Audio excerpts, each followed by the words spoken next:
Doctor BR Ambedkar Konaseema జిల్లా ముమ్మిడివరంలో Fengal తుఫాన్ బీభత్సం సృష్టించింది.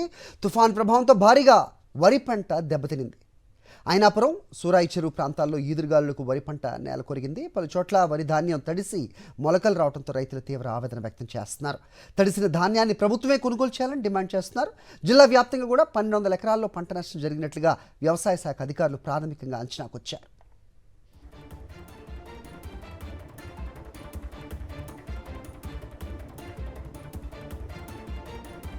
రైట్, ఫెంగల్ ఎఫెక్ట్ కోనసీమ జిల్లాలో ఏ రకంగా ఉందో మా కరెస్పాండెంట్ హరీష్ అడిగి తెలుసుకుందాం. హరీష్, చెప్పండి, దాదాపు 1200 ఎకరాలు పంట నష్టం అని చెప్తున్నారు. తడిసిన ధాన్యాన్ని ప్రభుత్వం కొనుగోలు చేయాలంటూ కూడా వాళ్ళు ఆవేదనతో డిమాండ్ చేస్తున్న పరిస్థితి కనిపిస్తోంది. ఏం జరుగుతోంది అక్కడ? ప్రభుత్వం ఏదైనా స్పందించే అవకాశం ఉందా? ఫెంగల్ తుఫాన్ ఎఫెక్ట్ ఈ మేరకు ఉంటుందని ముందుగానే ఊహించారా? ఏంటి మీ దగ్గర ఉన్న ఇన్పుట్స్?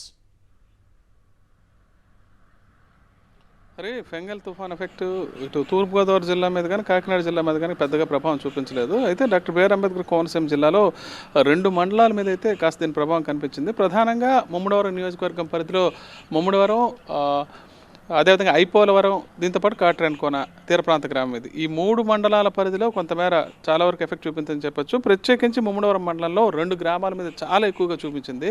పెద్ద ఎత్తున ఈ ప్రాంతంలో కోతకు సిద్ధంగా ఉంది పంట.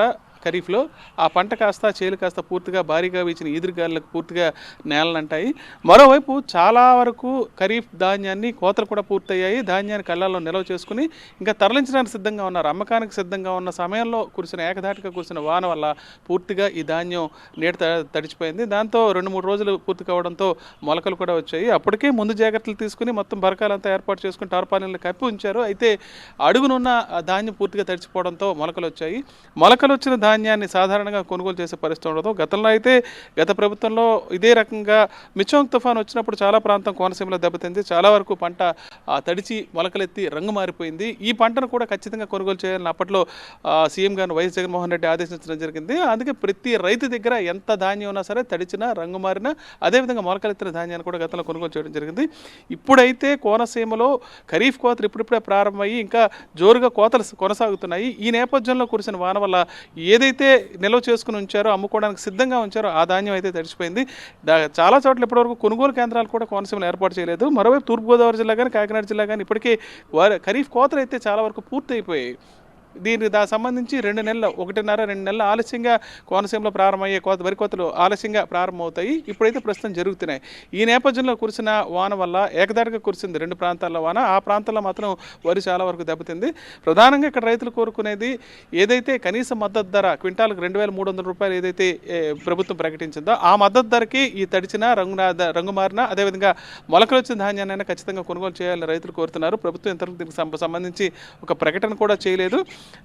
తీర ప్రాంతంలో ఉన్న 2-3 గ్రామాల్లో భారీగా ఎఫెక్ట్ అయింది. వరి సాగు జరిగే ప్రాంతాల్లో ఎఫెక్ట్ అయింది తప్ప మిగతా ప్రాంతాల్లో పెద్దగా దీని ప్రభావం కనిపించలేదు. ఓవరాల్గా ప్రాథమిక అంచనా ప్రకారం జిల్లాలో 1200 ఎకరాల వరకు వరి పంట దెబ్బతిన్నట్టు అధికారులు ప్రాథమిక అంచనా అయితే వేయడం జరిగింది. అయితే ఈ దెబ్బతిన్న ధాన్యాన్ని ఎలా కొనుగోలు చేస్తారు, అదేవిధంగా ప్రభుత్వం ప్రారంభించిన ప్యాడీ పర్చేస్ సెంటర్స్ ఏవైతే ఉన్నాయో వాటిలో వీటి కొనుగోలుకు సంబంధించి ఇప్పటివరకు మార్గదర్శకాలు అయితే రాలేదు. సాధారణంగా 7% లోపు తేమ ఉన్న ధాన్యాన్ని ప్రభుత్వం ఇప్పటివరకు టార్గెట్ మేర కొనుగోలు చేస్తుంది. ఒక తూర్పుగోదావరి జిల్లాలో 4,40,000 మెట్రిక్ టన్నుల ధాన్యం ఇప్పటివరకు ఉత్పత్తి అయింది. దీనికి సంబంధించి టార్గెట్ 2,30,000 టన్నులుగా ప్రకటించారు. 1,69,000 టన్నులు ఇప్పటికే కొనుగోలు చేయడం అయితే జరిగింది.